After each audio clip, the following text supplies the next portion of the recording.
What's up, NFL fans? Mr. Shawty here doing another Shawty Talks mock draft. Today we're going to do the Washington Redskins. At the end of the video, guys, I'm going to talk to you guys about a trade offer from the Minnesota Vikings to Washington. So if you guys want to listen into that, go ahead. I want to know your guys' opinion down in the comments below on it. Also, Vikings fans, if you're watching this, I also want to know about your guys' opinion. So yeah, without further ado, guys, let's go ahead. Let's do this. So most of my mock drafts, I do an unpopular deal, like whether it's Simmons to the Detroit Lions or whatever. Redskins, it's going to be the same as every single expert. Chase Young. They have a lot of talent on the defensive line already with Jonathan Allen and Deron Payne, and they also have Montrez Sweat and Ioannidis. I think they can be very similar to the way San Francisco built it with Buckner and Armstead. They also had Solomon Thomas and D Ford, and they still added Boza. And that allowed them to take the next step up, in my opinion. So we're going to go ahead and give them that. So for me now, this entire video is going to be basically give Dwayne Haskins as much help as I can possibly give him. All right. I'll give you guys some other players, but I really feel like with as strong of a defensive line as you have, I could use a 4th-round pick on a corner, no problem, and it'll probably make him look, 5 times better than what he actually is. It depends on the corner, but I feel like I could if I needed to. Big thing right now, your guys' offensive line, I think, is kind of a weakness right now, to say the least.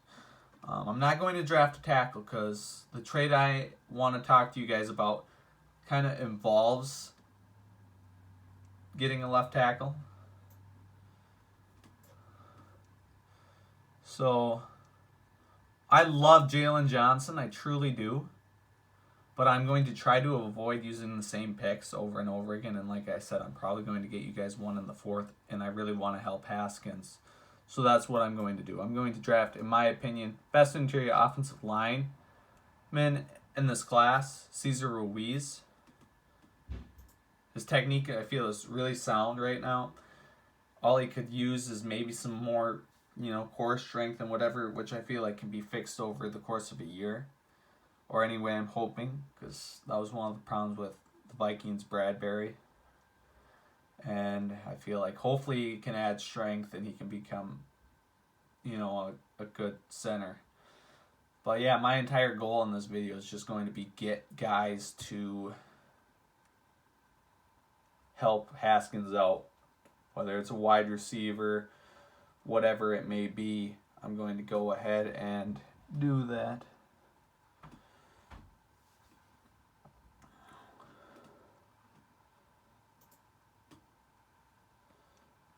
So yeah, guys, I'm going to try to avoid doing the same picks over and over again. I'm sure it's pretty annoying because I'm also probably using the same. I'm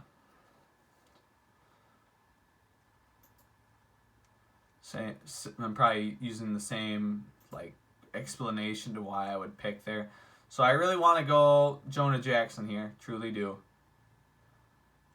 Maybe I should, but I like another guard for you guys, and right now I, again, want to add help. I want to give Haskins some help.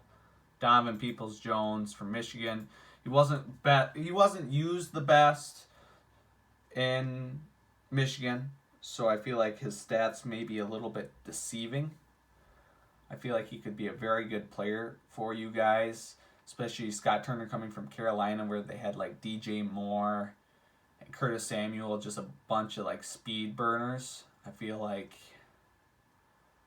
Donovan Peoples-Jones is kind of similar to DJ Chark.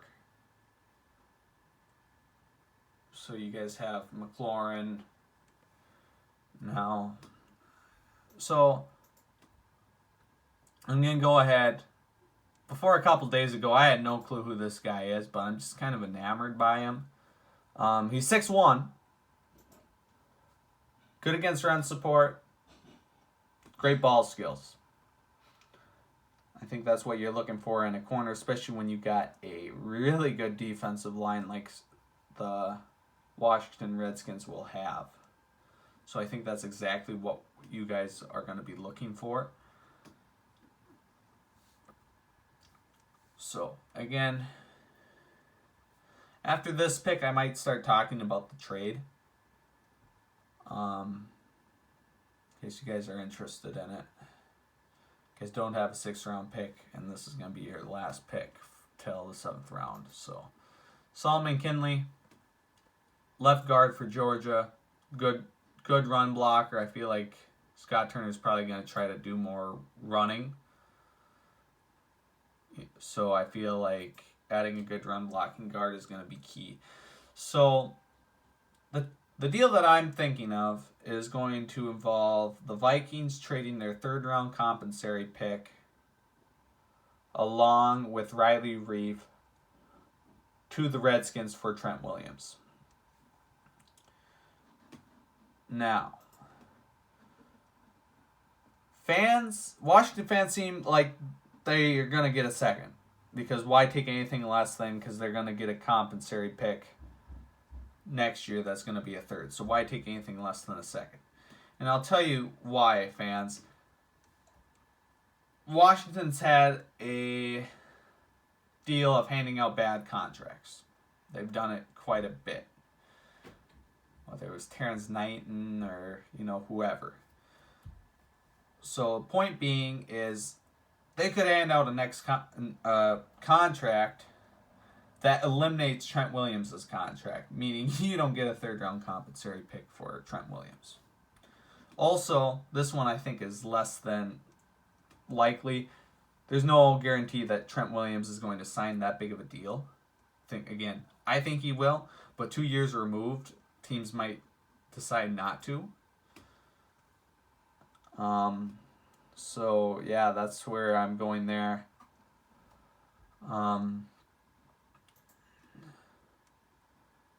Mitchell Wilcox, I feel like you guys need a tight end. I feel like he offers the most out of these guys that are left. But, no, guys, Riley Reef, he's an average left tackle.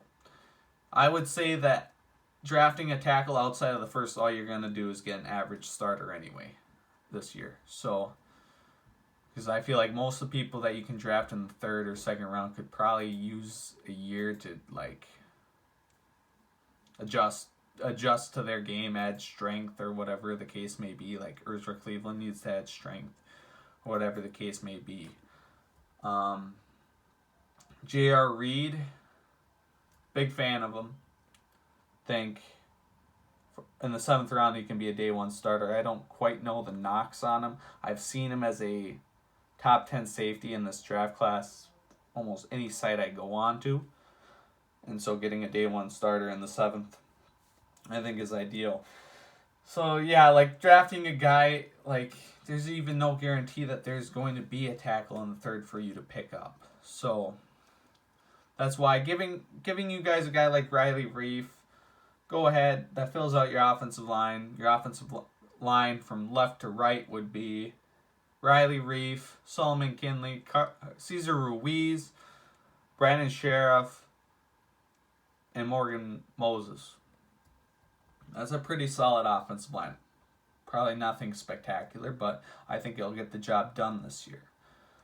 But anyway, teams like the Browns and Jets that would be interested in Trent Williams, they can't offer you a starting left tackle. They could offer you their 3rd, which I think is the highest you're going to get. I could be wrong. I'm no expert on those teams. I'm no expert on Washington. I'm no expert on Trent Williams. I know he's a very good left tackle. But with that being said, I don't know. So Chase Young, like I said, guys, I feel like he could bring your defensive line up to the next level just like Boza did. Cesar Ruiz, I feel like adding the best interior offensive lineman, in my opinion, in the class is going to do wonders for your offensive line. Donovan Peoples-Jones, give Haskins another target to throw to. Barku, again, great ball skills behind a great defensive line that's going to get pressure. I feel like that's going to be really good for you guys. Solomon Kinley, left guard, powerful run blocker, something that I think you guys are going to want to do. Mitchell Wilcox, again, offers the most upside that I think you can get from a tight end. And then J.R. Reed, day one starter at safety. I saw that safety was a concern. Kind of wish I would have taken care of that better, but I feel like keeping Haskins upright is the most important thing. If you guys like the mock draft, make sure you leave a like down on the video, comment down below on what you thought was especially great about it.